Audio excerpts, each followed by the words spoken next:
Amis Bloodballers, bonjour et bienvenue dans cette nouvelle vidéo Cabal Vision. Aujourd'hui, nous allons parler des élus du chaos, la toute nouvelle équipe plastique produite par Games Workshop pour le jeu Blood Bowl.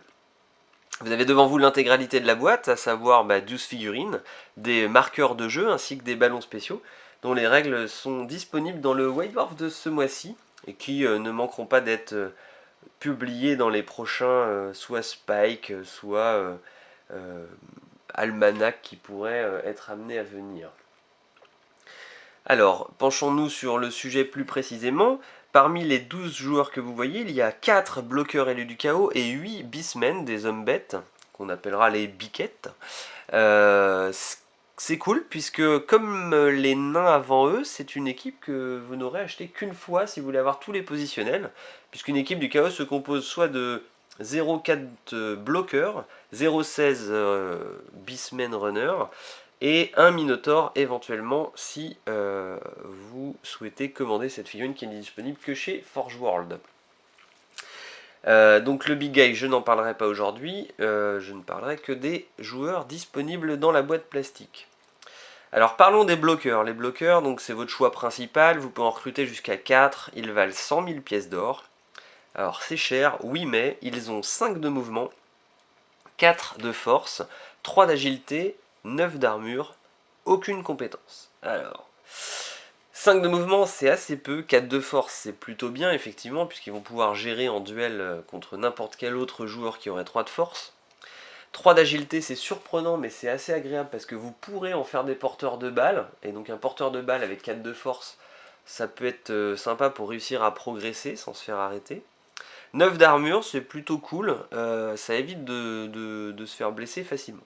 Alors le zéro en compétence, effectivement, il est un petit peu dur à vivre, puisque si vous jouez en l'état actuel d'une équipe comme ça, sans compétences supplémentaires, ou en début de ligue par exemple, il y a quelques matchs un peu difficiles, puisque là vous n'aurez pas l'avantage en cas de blocage, et puis le pas de compétences, ça fait que vous avez...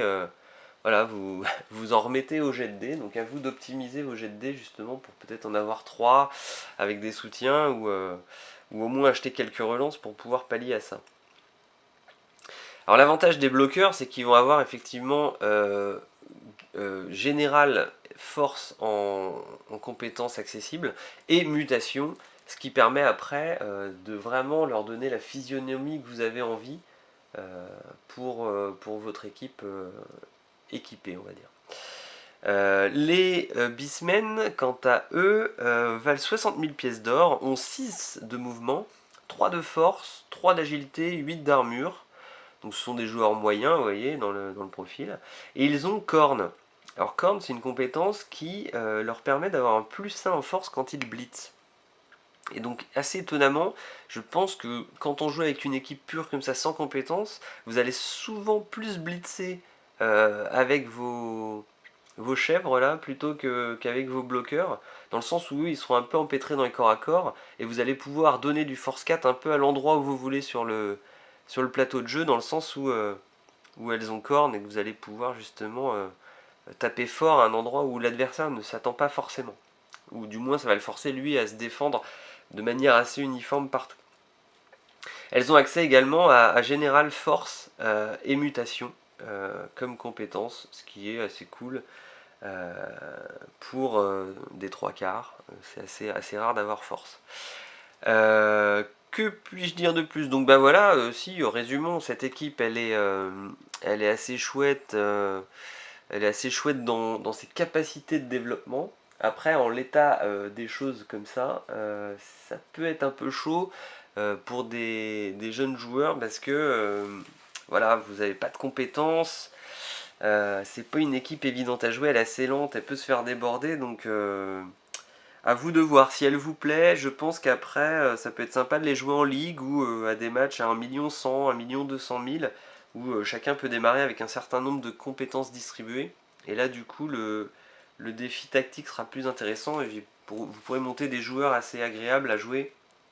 Je sais pas, par exemple on peut donner un profil qui était dans le Spike affilié à cette équipe. Vous pouvez vous faire un porteur de balle par exemple, puisqu'avec 3 d'agilité c'est pas délirant de le faire. Vous lui mettez blocage à votre bloqueur par exemple, bras supplémentaire et 2 têtes. Et là, ça devient un porteur de balle de folie. Enfin voilà, il y a plein de possibilités sympas. D'ailleurs, j'évoquais le Spike. C'est un petit achat supplémentaire à faire avec l'équipe qui peut être cool pour avoir le guide tactique de cette équipe. Voilà. Donc ben, j'espère que cette vidéo vous a plu. Hein. N'hésitez pas à lâcher un petit pouce bleu, à la liker, à la partager. Et puis surtout, n'oubliez pas d'agresser à chaque tour. Ciao!